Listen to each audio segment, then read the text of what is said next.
E vamos de pé ler a palavra de Deus. João capítulo 4.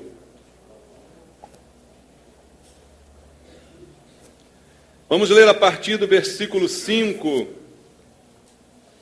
até o versículo 26.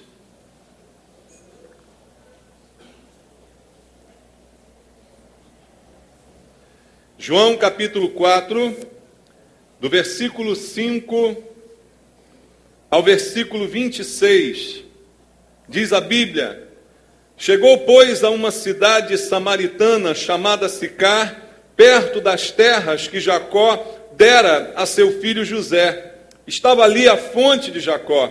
Cansado da viagem, assentara-se Jesus junto à fonte por volta da hora sexta. Nisto veio uma mulher samaritana tirar água. Disse-lhe Jesus: Dá-me de beber, pois seus discípulos tinham ido à cidade para comprar alimentos. Então lhe disse a mulher samaritana: Como sendo tu judeu, pedes de beber a mim, que sou mulher samaritana? Porque os judeus não se dão com os samaritanos. Replicou-lhe Jesus: Se conheceras o dom de Deus e quem é o que te pede, dá-me de beber, tu lhe pedirias e ele te daria água viva. Respondeu-lhe ela: Senhor, tu não tens com que tirar e o poço é fundo. Onde, pois, tens a água viva? És tu, porventura, maior do que Jacó, o nosso pai, que nos deu o poço, do qual ele mesmo bebeu, e bem assim seus filhos e seu gado? Afirmou-lhe Jesus: Quem beber desta água tornará a ter sede. Aquele, porém, que beber da água que eu lhe der, nunca mais terá sede. Pelo contrário, a água que eu lhe der será nele uma fonte a jorrar para a vida eterna. Disse-lhe a mulher: Senhor, dá-me dessa água, para que eu não mais tenha sede, nem precise vir aqui buscá-la. Disse-lhe Jesus: Vai, chama teu marido e vem cá. Ao que lhe respondeu a mulher: Não tenho marido. Replicou-lhe Jesus: Bem disseste, não tenho marido, porque 5 maridos já tiveste, e esse que agora tens não é teu marido. Isso disseste com verdade. Senhor, disse-lhe a mulher: Vejo que és tu profeta. Nossos pais adoravam neste monte, vós, entretanto, dizeis que em Jerusalém é o lugar onde se deve adorar. Disse-lhe Jesus: Mulher, podes crer-me que a hora vem quando nem mesmo neste monte, nem em Jerusalém, adorareis o Pai. Vós adorais o que não conheceis, nós adoramos o que conhecemos, porque a salvação vem dos judeus. Mas vem a hora, e já chegou, em que os verdadeiros adoradores adorarão o Pai em espírito e em verdade, porque são estes que o Pai procura para seus adoradores. Deus é espírito, e importa que os seus adoradores o adorem em espírito e em verdade. Eu sei, respondeu a mulher, que há de vir o Messias, chamado Cristo. Quando ele vier, nos anunciará todas as coisas. Disse-lhe Jesus: Eu o sou, eu que falo contigo. Amém. Graças a Deus. Senhor Jesus, aqui estamos diante da tua palavra, Pai. Coisas maravilhosas que o Senhor tem para nos ensinar. Nós estamos aqui para receber, com os corações abertos, com os ouvidos bem abertos, para ouvir a voz do Espírito Santo neste lugar. Meu Deus, ninguém veio aqui ouvir homens com doutrinas humanas, Pai. Nós viemos ouvir a palavra, aquela que procede da tua boca, aquela que nos alimenta e que nos sustenta, e é esta que queremos esta noite. Portanto, te pedimos em oração, fala conosco, Senhor, algo que mude, que transforme a nossa vida, Pai. Eu te peço isso, entregando a minha vida em tuas mãos, porque preciso da unção do Espírito Santo, Pai, da tua unção para ministrar a palavra e esta quebrar cadeias, quebrar barreiras, tocar nos corações, Pai, e é isso que eu te peço esta noite, junto com os irmãos, orando em nome de Jesus. Amém. Louvado seja o Senhor nosso Deus. Podem sentar, irmãos. Amados, este é um texto muito peculiar, em que Jesus desenvolve uma conversa com uma mulher samaritana, e nesta conversa diz a ela tantas verdades preciosas, que estão até hoje registradas para nós. Irmãos, o texto tem lições para a nossa vida, e quando lemos um texto bíblico, não devemos ficar apenas na sua história em si. Devemos ler com cuidado, com atenção, procurar entender o que Deus quer transmitir, o porquê disto está relatado aqui na Bíblia e o que o Senhor quer nos ensinar, muitas vezes está nas entrelinhas. Então, há muitos aspectos nesse texto que nós podemos observar. O primeiro aspecto que eu queria tratar com os irmãos se trata da própria conversa de Jesus com aquela mulher samaritana. E este exemplo é para nós que somos cristãos. Nós que cremos em Jesus, que fomos salvos por Ele. A Bíblia diz que Deus nos deu uma missão. A missão de cada cristão é evangelizar, é pregar o Evangelho a toda criatura. Não foi isso que Deus nos disse para fazer? Então essa missão é minha e a sua, irmãos. Nenhum de nós que se diz cristão pode dizer que está fora desse chamado. Deus deu a cada um de nós o chamado para pregarmos, para compartilharmos com a pessoa aquilo que Jesus fez em nossas vidas. Então, se você é um cristão, você tem essa missão. E o primeiro aspecto que esse texto me mostra é que Jesus está nos dando uma lição de evangelismo, uma lição de evangelização. É um evangelismo feito pelo próprio Senhor Jesus. Ele está iniciando uma conversa para falar do Evangelho com aquela mulher. Então há uma lição muito grande aqui. Veja, o Senhor Jesus está fazendo uma longa viagem. O versículo número 3 do texto que a gente leu aqui, ele diz assim: deixou a Judéia, retirando-se outra vez para a Galileia. E era-lhe necessário atravessar a província de Samaria. Chegou, pois, a uma cidade samaritana chamada Sicar, perto das terras que Jacó dera a seu filho José.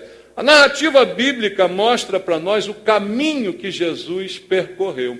Se você buscar lá no mapa, agora está fácil, né? Tem Google Maps, né? Você pode medir esse caminho, você pode medir essa distância. Você verá, são mais ou menos 150 quilômetros. Você já andou 150 quilômetros? Já teve essa experiência?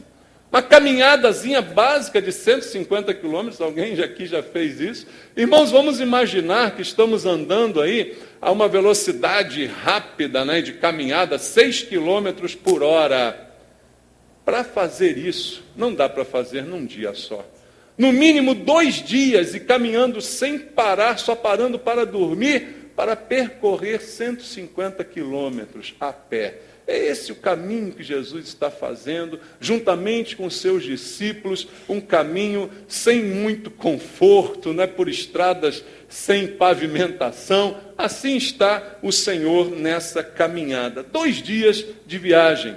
A Bíblia diz que Jesus, nesse momento, estava cansado da viagem, parou naquela cidade, mas nada é por acaso, irmãos. Ele para naquela cidade, os seus discípulos vão um pouco mais adiante para comprar comida, para fazerem ali um lugar para pousar, mas Jesus, cansado da viagem, ao parar naquele lugar, ele não está cansado o suficiente para deixar de evangelizar, para deixar de proclamar as verdades do Evangelho. Então, a lição começa para nós cristãos, irmãos, porque Jesus aproveita as oportunidades. O versículo 7 está afirmando o seguinte, João capítulo 4, verso 7, nisto veio uma mulher samaritana tirar água.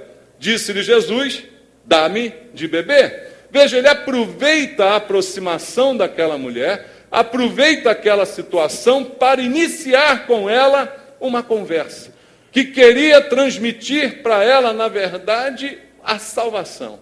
A verdade do Evangelho, que é a única que pode salvar. E Jesus se aproveita daquela oportunidade. Ele vê uma oportunidade, veja, cansado da viagem, numa longa caminhada, mas ele não se cansa de pregar o Evangelho. Irmãos, essa tem que ser uma lição para nós.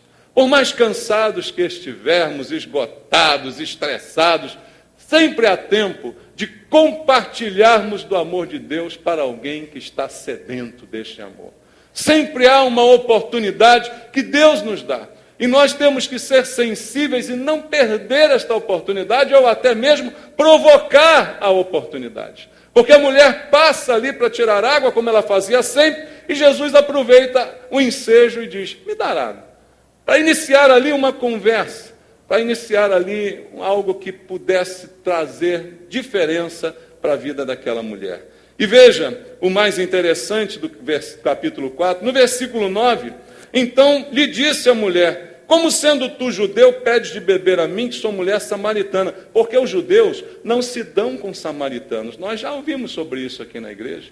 Irmãos, judeus e samaritanos não se cruzavam. Havia uma discriminação, uma diferença social, havia um desnível, havia realmente uma repulsão do judeu para com o samaritano. Jamais poderiam eles se aproximar e ter uma conversa amigável. E ainda mais porque normalmente um homem não poderia iniciar uma conversa com uma mulher. Até hoje é meio assim, né? Quando alguém faz isso, já imagina logo segundo as intenções, não é? Já imagina logo que está querendo iniciar uma paquera, mas não era essa a intenção de Jesus. Mas o que o texto ensina para nós é que o Evangelho, ele quebra barreiras, irmãos. Quebra barreiras sociais, quebra preconceitos, quebra todas estas coisas, queridos. Então, Jesus, ele está ali para evangelizar aquela mulher, e ele não está ligando para as diferenças. Assim temos que ser nós também. Eu não disse que esse texto é uma lição para nós? Ao evangelizar, nós escolhemos quem é que vamos evangelizar. Será que a gente escolhe? Não, vou falar com aquela pessoa porque ela é mais da minha classe, do meu nível social. Então, com ela, talvez eu consiga iniciar uma conversa e seja bem recebido por ela. Será que a gente faz esse tipo de acepção? Ouvimos hoje pela manhã, Deus não faz acepção de pessoas, queridos. Mas será que nós fazemos acepção? Selecionamos quem é digno, quem não é. Talvez vejamos uma pessoa muito caída, né, muito destruída, e dizemos, não, esse aí não tem jeito para ele, esse ninguém pode salvar, não vou nem perder o meu tempo com ele. Irmãos, a lição do texto para nós diz ao contrário. Jesus não ligou para as diferenças sociais, para os impedimentos, para as éticas, para as etiquetas da sociedade. Ele simplesmente iniciou a conversa com aquela mulher, querendo única e exclusivamente salvá-la. E veja no versículo 10 a criatividade de Jesus. Replicou-lhe Jesus, se conheceras o dom de Deus, e quem é o que te pede, dá-me de beber, tu lhe pedirias e ele te daria água viva. Veja, Jesus não responde à questão que ela colocou sobre a discriminação. Ele não responde isso, ele não entra nesses detalhes, nessa discussão. Ele simplesmente, ao falar com ela, joga uma isca para despertar a sua curiosidade. Não falar das diferenças, mas despertar a curiosidade da mulher ao dizer para ela, se você conhecesse o dom de Deus, a bênção, o presente de Deus, e quem é aquele que está pedindo a você água, você faria o contrário. Você que me pediria água e eu te daria. A mulher deve ter ficado impactada, impressionada com aquela afirmação. Isso criou nela uma curiosidade, abriu o seu coração para querer saber mais a respeito daquele que estava falando com ela. Isso não é uma lição de evangelização, irmãos? Como é que vamos pregar para alguém? Nós estamos dando o curso aqui de homilética, eu tenho dito isso no curso.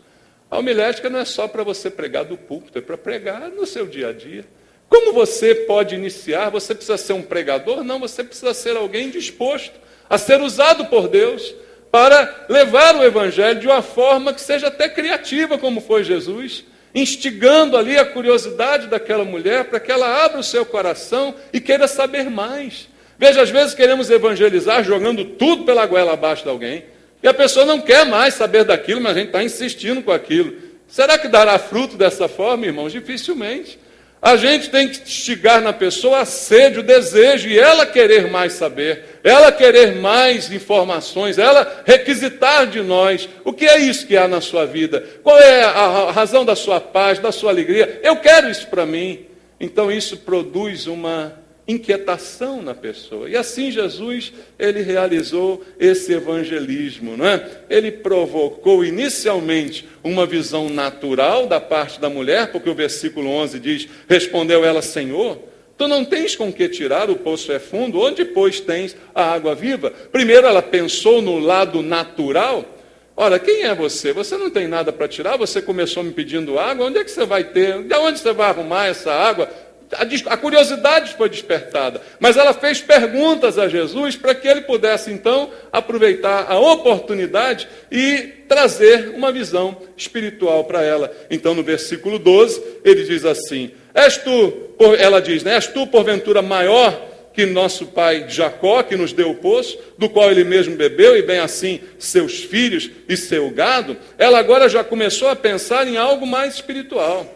Não na água natural, mas ela já fez alusão à origem do poço. Tudo isso foi provocado nela pela pergunta de Jesus, que instigou naquela mulher o desejo de conhecê-lo, o desejo de saber mais a respeito dele. Você conhece Jesus, meu irmão? Há pessoas que você conhece que talvez não conheça, e elas precisam conhecer, e cabe a você revelá-lo para elas, provocar nelas essa curiosidade a respeito de quem é Jesus e do que ele fez e pode fazer na vida de alguém. O texto nos dá essa primeira lição que eu queria compartilhar com todos aqueles que são crentes, que acreditam e que foram salvos por Jesus. Mas há um segundo aspecto nesse texto que talvez seja mais importante ainda, é o teor da conversa de Jesus com esta mulher. Porque o que Jesus deixa claro para nós, irmãos, é que há uma sede em cada criatura. Há uma necessidade em cada pessoa. Cada um possui uma sede espiritual. E Deus é o único que pode saciar essa sede. Essa é a lição central dessa conversa de Jesus com essa mulher. Porque é uma sede que só pode ser suprida com o conhecimento do Senhor Jesus. Cada pessoa hoje que não o conhece, vive de uma certa maneira em sede, querendo se saciar em diversas situações, em diversas coisas que o mundo e a vida oferecem, mas que sempre voltam a ter sede. É como beber água salgada. Você sempre terá mais sede depois de beber essa água.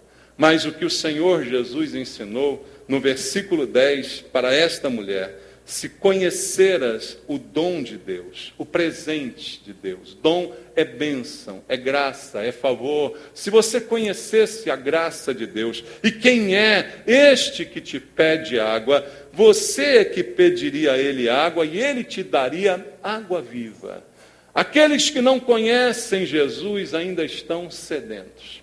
E o que Jesus está dizendo é, se você me conhecesse, se você soubesse quem eu sou, você me pediria, e eu te daria. Porque veja, irmãos, é de graça. Se você pedir a Jesus, Ele não vai te dizer o preço da água. Ele não vai te dizer o quanto você deve dar ou o quanto você deve fazer para ser merecedor de ter esta sede saciada. O mundo te oferece tudo isso por um preço. Quer matar a sede, você tem uma bebida que custa tanto. Quer saciar a fome, você tem uma comida que custa tanto. Mas Jesus diz, se você quer saciar a sua sede espiritual, eu tenho aquilo que pode te saciar e eu te dou. Porque é de graça, irmãos. Queridos, as melhores coisas dessa vida, elas são gratuitas. Contra tudo que as pessoas creem e imaginam, as coisas melhores são de graça, irmãos. Não são aquelas que o dinheiro pode comprar. Aquelas que você pode desfrutar cheio da grana. Compra um pouquinho de paz, você consegue? Compra um pouquinho de felicidade. Compra um pouquinho de tranquilidade. Ninguém consegue. São valores que só Cristo pode dar. E que são absolutamente gratuitos, disponíveis para você. Mesmo que você não tenha dinheiro, mesmo que você seja um samaritano discriminado, está disponível para você. Ele diz, é só você me pedir e eu te darei e darei gratuitamente. Então, amados, há uma lição muito grande. A água da vida, ela é um suprimento que Deus nos dá e ela é eterna. Não dá por um tempo. O mundo oferece algumas coisas que nos saciam por algum tempo. Mas logo depois você quer mais. E quanto mais você quer, mais você tem que pagar para obter. Esse é o caminho sem volta, muitas vezes, daquele que se envolve nas drogas. As doses não saciam mais e precisam ser sucessivamente aumentadas, e cada vez mais caro, cada vez mais envolvimento, cada vez mais prisão, porque não há mais saciação, a pessoa continua buscando e não consegue mais ficar satisfeita. Mas aquilo que Deus nos dá, além de ser de graça, é constante e contínuo. O versículo 13 diz assim: afirmou-lhe Jesus: quem beber desta água tornará a ter sede. A água do poço de Jacó, a água que nós bebemos em nossa casa, sacia por um tempo, mas daqui a pouco queremos um pouco mais, precisamos um pouco mais. E ele diz no verso 14: aquele, porém, que beber da água que eu lhe der, o que acontecerá? Nunca mais terá sede. Pelo contrário, a água que eu lhe der será nele uma fonte a jorrar para a vida eterna. Veja o que Deus está dizendo. Além de você nunca mais ter sede, você se torna uma fonte. Você se torna uma fonte de provisão para outros, a quem você também pode compartilhar desta mesma água. Então, amados, isto só o Senhor pode fazer. A água da vida, que precisamos, um suprimento eterno e que passa a fazer parte da nossa própria vida. Não precisamos mais buscá-la. Uma vez que o Senhor nos dá, a fonte se estabelece dentro de nós. Não precisamos mais buscar saciar. Precisamos apenas estar com o Senhor, porque Ele é a fonte da água viva que está dentro de nós. Por isso, aquele que recebe o Senhor, a Bíblia diz, se torna um espírito com Ele. E o Espírito Santo passa a ser habitação permanente na vida daquele que crê, saciando a nossa sede dia a dia, porque estamos com Deus, irmãos. O que o Senhor oferece não cria dependência, cria liberdade. Mas é uma liberdade que me faz ir sempre a Ele, que me faz ir sempre livremente à sua presença, irmãos. Então é isso que o Senhor está oferecendo para aquele que precisa saciar a sua sede. Quantos que nós conhecemos que um dia estávamos como estávamos nós um dia, sedentos, querendo matar a sede em tantos lugares, querendo aqui e ali buscar uma solução, aqui e ali querer algo para se satisfazer e nunca conseguem se satisfazer. Estão numa busca constante, mas nunca se sentem plenamente realizados, nem felizes, nem completos. E nunca vão se sentir, infelizmente, irmãos. Porque o único que oferece esta água que é eterna e que dura para sempre é o Senhor Jesus. Ele é o único que pode nos dar isso e matar para sempre a nossa sede. Leia comigo o Evangelho de João, capítulo 7, versículo 37. Neste outro texto, Jesus toca novamente neste assunto. João 7, 37 até o 39. Jesus diz assim: no último dia, o grande dia da festa, levantou-se Jesus e exclamou: se alguém tem sede, faça o quê? Venha a mim e beba. Quem crer em mim, como diz a Escritura, do seu interior fluirão rios de água viva. Mais uma vez a promessa estabelecida. Isso ele disse com respeito ao Espírito que haviam de receber os que nele crescem, pois o Espírito até aquele momento não fora dado, porque Jesus não havia sido ainda glorificado. Veja o que é a água viva. É o Espírito Santo dentro de nós. E só pode ter o Espírito Santo aquele que recebe a Cristo como seu Senhor e como seu Salvador. É o Espírito Santo que sacia a nossa vida, irmãos. E o único que pode nos dar, Ele é o Senhor Jesus. É o único que pode nos dar esta provisão. E as palavras de Jesus sempre são impactantes. A mulher samaritana, ele disse daquela maneira que mexeu com a vida daquela mulher. E agora, nesta declaração aqui em João 7, olhando para o contexto da palavra, a Bíblia diz no último dia, o grande dia da festa. Que festa é essa, irmãos? Olhando para a Bíblia está se referindo à festa dos tabernáculos, à festa de Sucote. Veja, é uma festa significativa para os judeus. Uma festa muito celebrada, muito comemorada. Jesus, como judeu, estava ali no meio daquelas pessoas. E no último dia da festa, a festa tinha a duração de alguns dias. No último dia, havia uma cerimônia especial. Uma cerimônia que levava as massas ao delírio.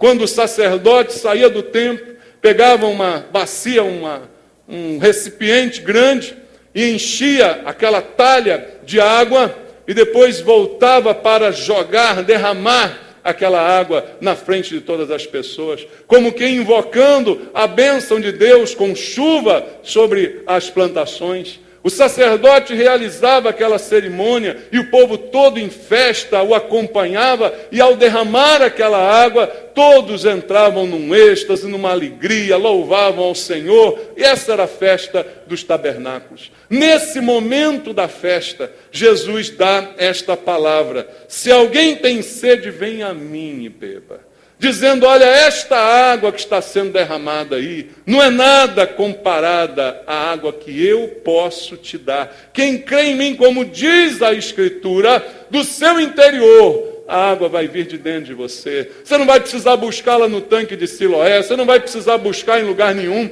Ela estará dentro de você, jorrando continuamente para a vida eterna. O Senhor Jesus está afirmando isso no momento crucial da festa, em que as pessoas estavam todas envolvidas naquela ambiência. Ele diz, a água que eu tenho é melhor ainda do que essa. Porque muitos se esqueceram que aquela água derramada, e assim aconteceu também com os judeus, irmãos, a religiosidade vai fazendo das nossas práticas uma superstição. Então começaram a olhar para aquilo apenas de maneira supersticiosa. Essa água vai me abençoar. Vamos lavar, como hoje lavam a escadaria do Bonfim. Vamos lavar, porque essa água vai resolver o nosso problema. Vamos tomar um banho disso, um banho daquilo, porque isso vai resolver o nosso problema. As pessoas logo assumem um aspecto supersticioso, mas na origem da palavra de Deus, aquela água já estava associada ao Messias, e as pessoas não percebiam. Leia comigo Isaías, queridos, capítulo número 12, no versículo número 3. Isaías, profeta, capítulo 12, versículo 3.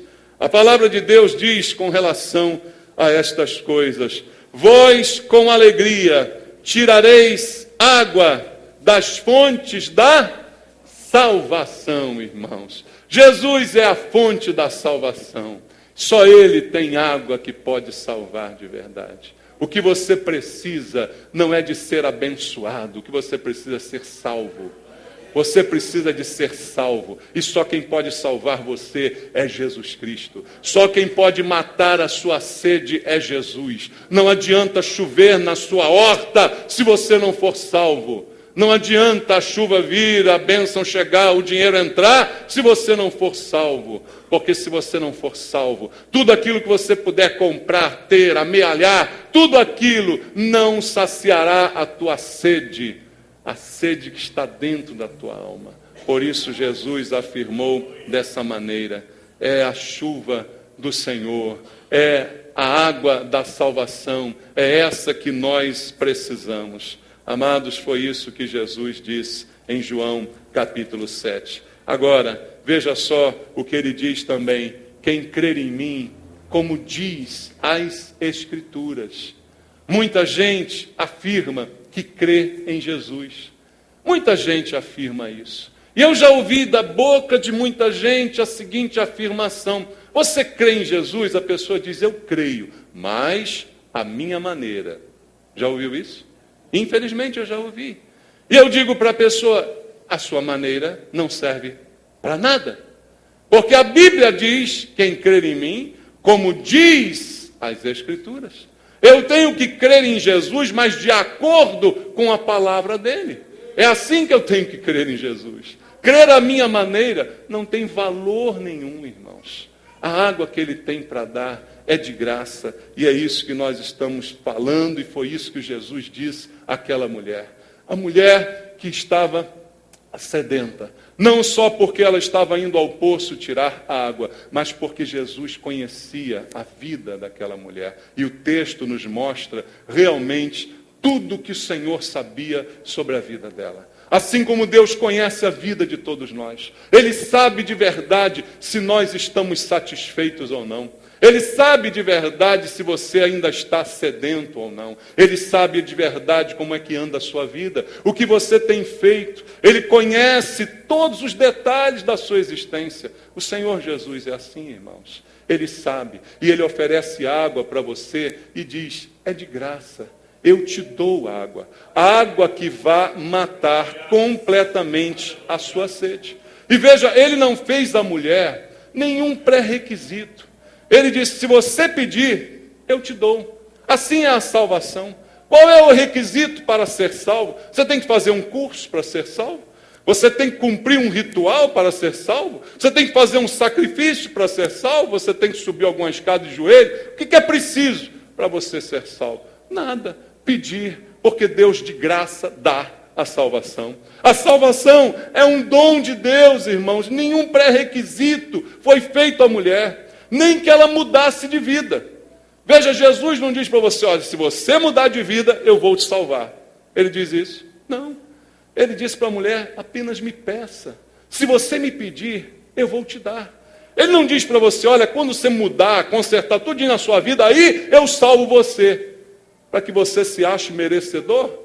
Não, irmãos, nenhum de nós merece a salvação. É dom de Deus. Não vem de vós para que ninguém se glorie diante do Senhor. É dom exclusivo de Deus. Nada foi pedido àquela mulher. Nada foi exigido dela. Apenas lhe foi oferecido e o foi gratuitamente. Assim é a salvação. Agora, amados, entenda uma coisa, que também o texto em João capítulo 4 é esclarecedor para nós. Veja o que diz a Bíblia no versículo número 15. Disse-lhe a mulher, Senhor, dá-me dessa água, para que eu não mais tenha sede, nem precise vir aqui buscá-la. Veja, a mulher, a princípio, aceitou a proposta. E ela faz o que Jesus disse, pede a ele. Ela diz então, Senhor, me dá dessa água, para que eu não tenha mais sede, para que eu não precise vir aqui mais buscar essa água. Então, me dá essa água. Ela pede ao Senhor, aparentemente, aceitando a sua proposta. É tudo que o Senhor espera de cada um de nós. De cada um de nós que ainda não entregamos nossa vida para Ele. O que Ele espera é que você simplesmente queira. Receba a proposta que Ele te faz e peça a Ele dessa água. Sem que haja nada ainda de mudança na sua vida. Você pode fazer isso agora. Dizer, Senhor, eu quero essa água. Eu quero saciar a minha sede. Eu quero ser suprido pelo Senhor. Nada foi exigido dessa mulher. Mas há um detalhe que não podemos esquecer. A partir do versículo 16, há algo interessante aqui na Bíblia. Diz assim, disse-lhe Jesus, vai, chama teu marido e vem cá. Ao que lhe respondeu a mulher, não tenho marido. Replicou-lhe Jesus, bem disseste, não tenho marido. Porque 5 maridos já tiveste, e esse que agora tens não é teu marido. Isso disseste com verdade. Veja, nada foi requerido para que ela pudesse receber aquela água. Mas uma vez que a água é recebida, uma vez que somos supridos e saciados, Deus espera de nós uma mudança de vida, irmãos. É inútil dizer, eu sou salvo, mas minha vida não mudou. É inútil dizer, Jesus me salvou, mas eu continuo vivendo no pecado. Veja, Deus não exige que você deixe o pecado para que Ele te salve. Mas uma vez que Ele te salva e perdoa todos os teus pecados, Ele agora propõe a você uma vida nova e transformada. Uma vida de correção, uma vida de ajustes, que precisam e devem ser feitos e que Ele te ajudará a fazer. Ao falar isso para a mulher, Jesus estava mostrando a ela que Ele sabia tudo a respeito da vida daquela criatura. Ele sabia tudo o que se passava com ela. Ele disse tudo sobre o passado daquela mulher. E ele não a conhecia, foi Deus que revelou. E ela, ao ouvir aquilo, não se sente ofendida, não fica indignada, não se sente invadida na sua privacidade. Muito pelo contrário, ela fala a verdade. Quando Jesus diz a ela, vá buscar o seu marido, ela diz, não tenho marido. Não há mais por que enganar. Talvez para outros ela já tenha dito, eu tenho um marido.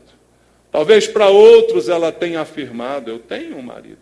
Mas quando Jesus assim falou com ela, ela disse a verdade nua e crua, não tenho marido. E Jesus viu naquele momento a sua sinceridade, a sua honestidade, a sua franqueza, e disse, é verdade, eu sei disso. Você já teve 5, mas hoje você tem alguém com você. Mas esse alguém não é seu marido. Estar junto não significa estar casado. Estar com alguém não significa estar debaixo da bênção de Deus. Jesus foi bem claro ao dizer isto para ela. E então, amados, há uma lição para nós.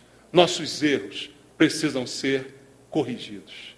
Se fomos salvos, se bebemos da água viva, se não temos mais sede, não podemos mais viver no erro. A nossa vida precisa ser consertada.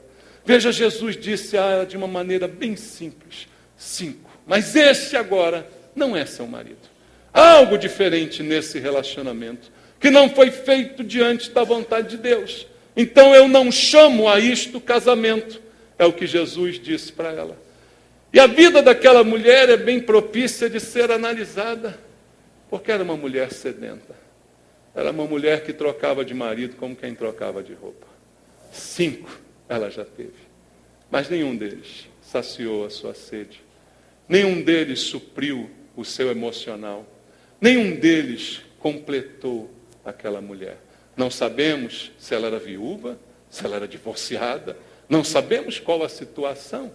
Mas, uma coisa eu digo, por 5 casamentos ela já passou. E agora estava em mais um relacionamento. Mas que mesmo assim não servia para saciar a sua sede. Assim existem pessoas aí, queridos, andando de mão em mão, igual banana de quitanda.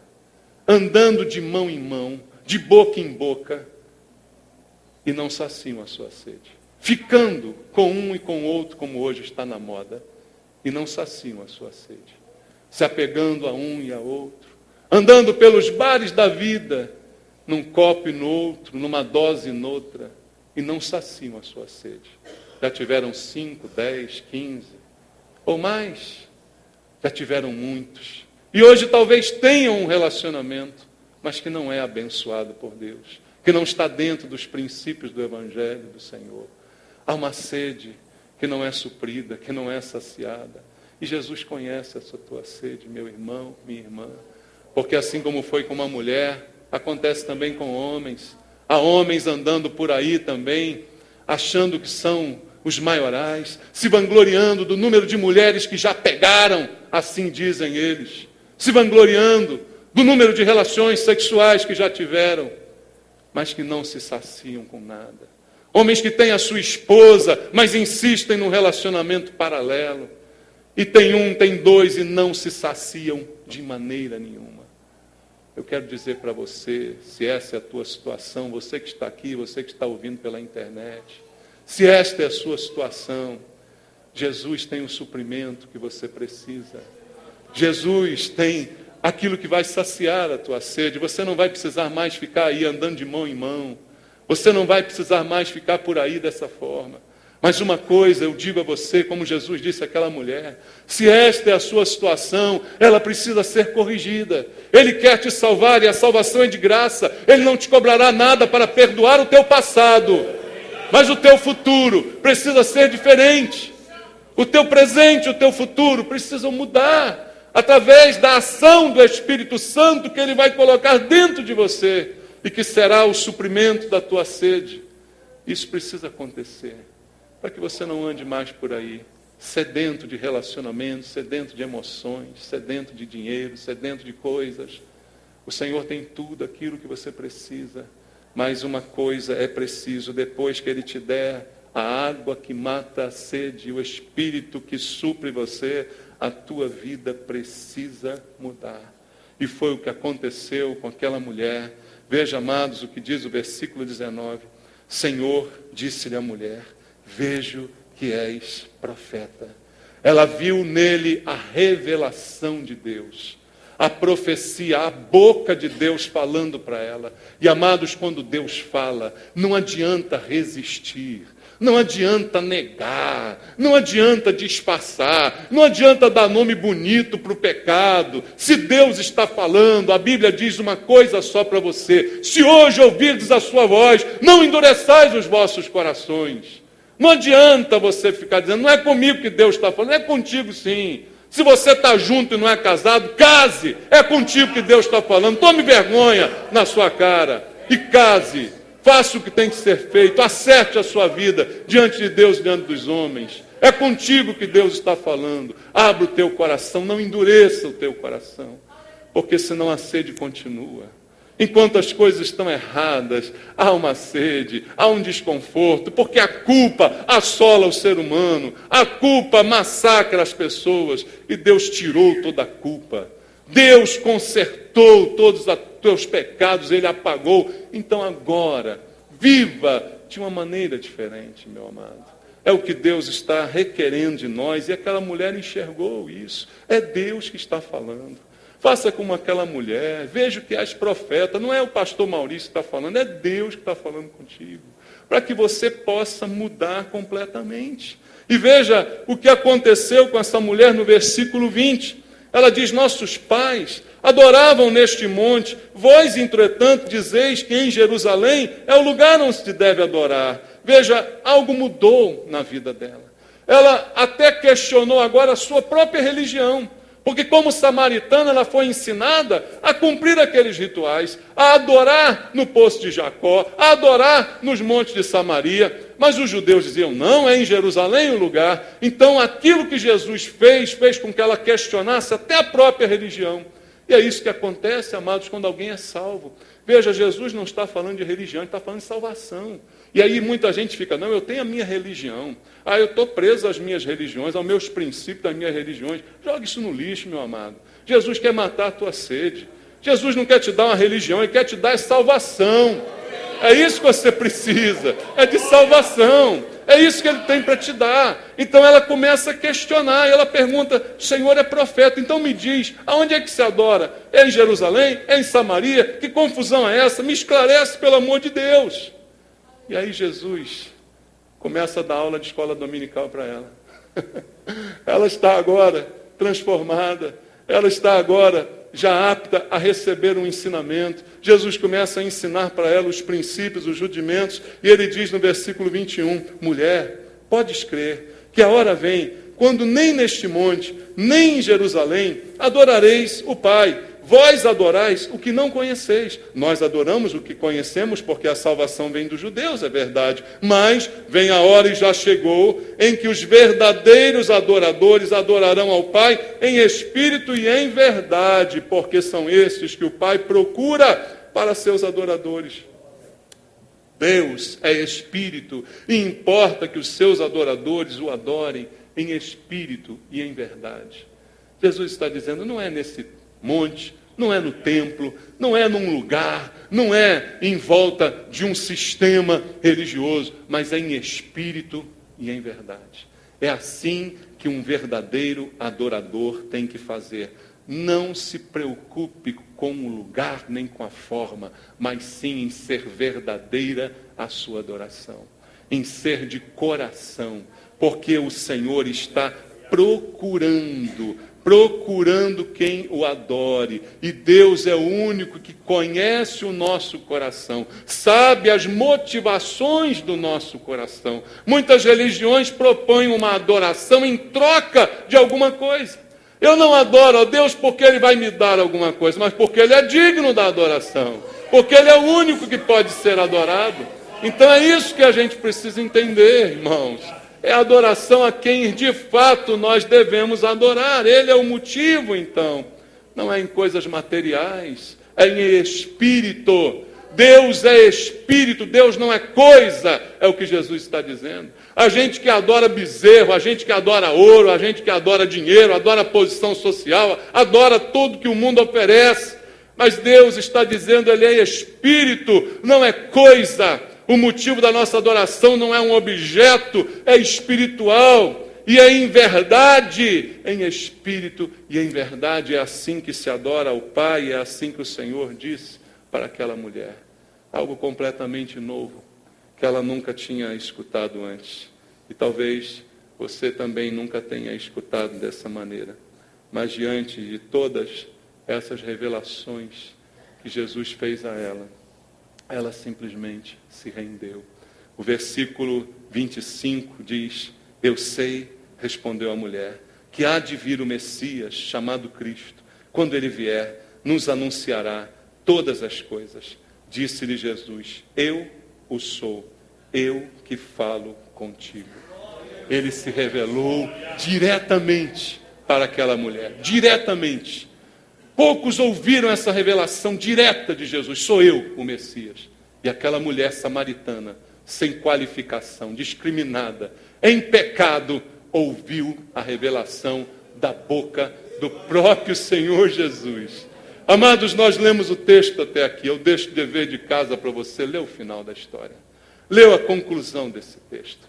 O que essa mulher fez, o que ela fez a partir dali, o que ela se tornou evangelista. Ela pregou, ela anunciou aquilo que Jesus havia dito a ela. Assim temos que ser nós. Quando Ele mata a nossa sede, nós temos que ajudar a matar a sede dos outros. O Senhor está oferecendo a você essa noite água da vida. E é de graça, meu irmão. Saciar a tua sede, a tua fome, a tua sede emocional, a tua carência afetiva, a tua vontade de desaparecer, porque algo não te vai bem. Esse caminho que você tem vivido até hoje, de pecado aqui e ali, de quedas constantes, o Senhor está te chamando hoje para dar um fim nisso de uma vez por todas, para te levar a uma nova vida que você nunca experimentou. 5 maridos você já teve, tantos pecados você já cometeu, mas agora você pode fazer diferente, agora você pode mudar, e essa oportunidade que o Senhor está te dando, a oportunidade de se render à oferta gratuita que Ele está te fazendo. O Senhor está oferecendo isso a você essa noite. Você não vai achar em nenhum lugar. Não é a igreja, nem o pastor Maurício que estão te oferecendo, porque nós não temos para te dar. Mas Jesus, Ele tem para te dar. A oferta é dele. Se você receber, se você abrir o coração, Ele vai te dar. E a tua vida será transformada. Eu creio nisso, em nome de Jesus. Louvado seja o Senhor nosso Deus. Vamos curvar nossas cabeças, irmãos, e fazer uma oração. Pai amado, a Tua palavra foi ministrada esta noite, segundo a Tua vontade, Pai, debaixo da Tua unção. Senhor, em nome de Jesus, eu te peço nessa hora, que vidas sejam tocadas pelo Santo Espírito de Deus, para que haja uma transformação e uma decisão, Pai. Você, meu irmão, que está sedento, que deseja entregar a sua vida para Jesus, que deseja render-se a Ele e receber dele a água que Ele tem para te dar, para matar a tua sede definitivamente. Deus está te dando uma oportunidade agora, não perca esta oportunidade. Há alguém no nosso meio que quer entregar a sua vida para Cristo? Levante a sua mão aonde você está, e eu quero fazer uma oração por você. Há alguém no nosso meio? Ali uma vida. Quem mais quer entregar a sua vida para Cristo? Aproveita, irmão, porque é hoje o dia da salvação. Há mais alguém ali? Amém. Vocês que levantaram a mão, vem aqui à frente, eu quero orar com vocês. Eu quero orar junto com vocês, porque o Senhor quer fazer uma mudança hoje. Há mais alguém querendo entregar a sua vida para Cristo? Não tenha vergonha desse momento, esse é um momento maravilhoso. Esse é um momento que você não deve se envergonhar, pelo contrário, você deve achar bom estar aqui na presença de Deus, dizendo: Senhor, eu quero essa água, mata a minha sede, supre as minhas necessidades. O Senhor está aqui para suprir vocês. Eu não tenho nada para dar a vocês, mas o Senhor tem. E é o convite dele que vocês ouviram. Há mais alguém querendo fazer isso agora? Aproveita essa chance, amado. Aproveita, entrega seu coração. Não endureça o teu coração essa hora. Pai amado, eu te agradeço pela vida dos meus irmãos aqui, Senhor, que se entregam a Ti, meu Deus, que aceitam esse convite, que querem beber dessa água, meu Pai, que precisam dessa água para saciar a sede. Só o Senhor pode dar. Meu Deus, sacia os meus irmãos. Que seja hoje o início de uma grande experiência contigo, Pai. Uma grande experiência de vida, Senhor, de salvação, de transformação, de mudança de vida. Nada foi requerido até esse momento, Pai. Mas a partir de agora o Senhor há de capacitá-lo pela presença do Espírito Santo em suas vidas, para viver uma nova vida, transformada, diferente, lutando contra o pecado. Ajuda os meus irmãos, Senhor. Ajuda, fortalece, ó Deus, com o Espírito Santo. Venha sobre eles o teu Espírito, preenchendo o vazio interior e trazendo a água viva que nunca mais vai deixá-los. Pai, eu oro junto com eles, em nome de Jesus, os abençoando. Deus abençoe você, minha irmã. Deus abençoe. Deus abençoe, meu irmão.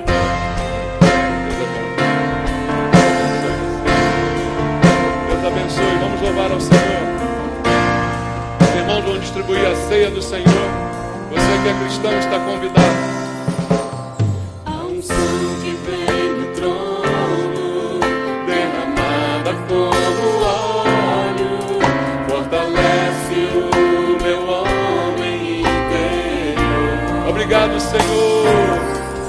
O poder do Santo Espírito flui em ondas de amor, mergulhando-me no rio de tua glória.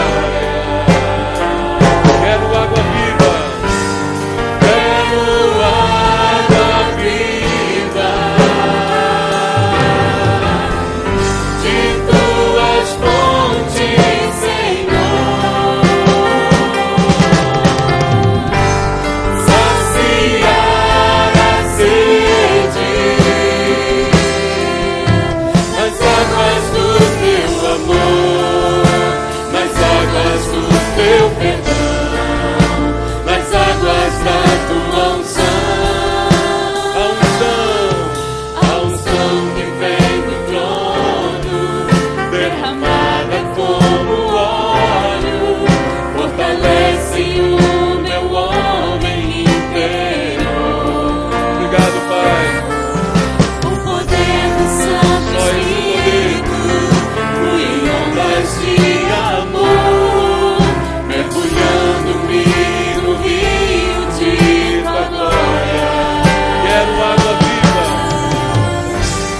Quero água viva de tuas fontes, Senhor. Saciar a sede nas águas do teu amor, nas águas do teu perdão, nas águas da tua unção. Senhor, Senhor, Senhor, Senhor, Senhor, Senhor.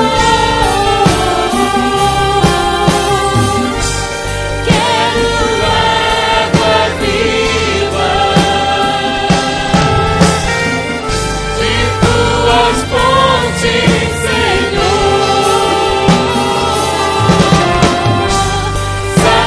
Saciar a sede nas águas do teu amor, nas águas do teu perdão, nas águas da tua unção. Senhor, Senhor, Senhor, Senhor, Senhor, Senhor,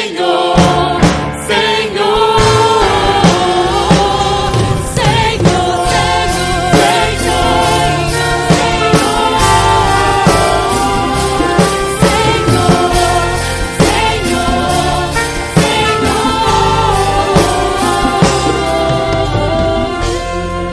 Glória a Deus. Louvado seja o Senhor pela unção que Ele tem nos dado, pelas águas que Ele tem derramado sobre nós. Por isso que, em homenagem ao Senhor Jesus, nós celebramos a ceia, como diz a palavra, em sua memória, em memória de tudo aquilo que Jesus fez por nós. da água que Ele nos deu, de como Ele nos saciou e tem saciado até o dia de hoje, de como Ele tem sido o nosso suprimento espiritual. É em memória de tudo isso que nós celebramos esta ceia, agradecendo ao Senhor por tudo aquilo que Ele fez por nós. A palavra de Deus, ela diz: porque eu recebi do Senhor o que também vos entreguei, que o Senhor Jesus, na noite em que foi traído, tomou o pão e, tendo dado graças, o partiu e disse: isto é o meu corpo que é dado por vós, fazei isto em memória de mim. Por semelhante modo, depois de haver ceado, tomou também o cálice, dizendo: este cálice é a nova aliança no meu sangue, fazei isto todas as vezes que o beberdes em memória de mim. Porque todas as vezes que comerdes este pão e beberdes o cálice, anunciais a morte do Senhor até que Ele venha. Por isso, aquele que comer o pão ou beber o cálice do Senhor indignamente, será réu do corpo e do sangue do Senhor. Examine-se, pois, o homem a si mesmo, e assim coma do pão e beba do cálice. Pois quem come e bebe sem discernir o corpo, come e bebe juízo para si. Pai amado, não estamos aqui para comer e beber juízo, mas sim para discernir o corpo de Cristo, a igreja do Senhor. O que somos na igreja, somos membros deste corpo. Se somos membros, Pai, entendemos os benefícios que recebemos na cruz do Calvário. Por isso, Senhor, podemos participar, não indignamente, mas com dignidade. Porque o Senhor nos salvou e perdoou os nossos pecados.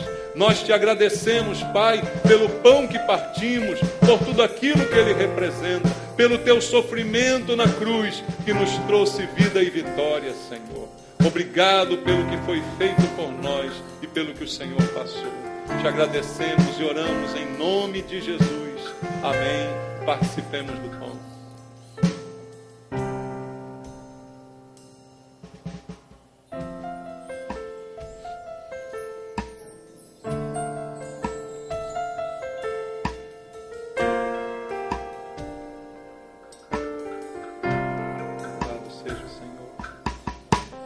Obrigado por esse cálice, Pai. Como diz a palavra, o cálice da nova aliança, feita através do sangue de Jesus. É nesta aliança que estamos inseridos. É nesta aliança que fomos perdoados, lavados por esse precioso sangue. O Senhor nos perdoou, nos lavou, nos redimiu. Senhor, perdoa os nossos pecados, perdoa as nossas falhas do dia a dia. Com misericórdia vem sobre nós, Pai, exercendo o Teu perdão sobre as nossas vidas, nos capacitando a viver em aliança, porque estamos unidos nesta aliança, na nova aliança. Dá-nos o entendimento de que somos igreja e de que precisamos viver em aliança uns com os outros. Tira de nós, Senhor, toda competição, toda desavença, toda fofoca. Pai, em nome de Jesus, todo desentendimento. Deus, traz paz e harmonia para o seio da Tua igreja. A aliança entre nós seja mais forte do que aquilo que quer nos separar. Em nome de Jesus, sejamos participantes desta aliança. Te agradecemos, Senhor, por ela, em nome de Jesus. Amém. Participemos do cálice do Senhor.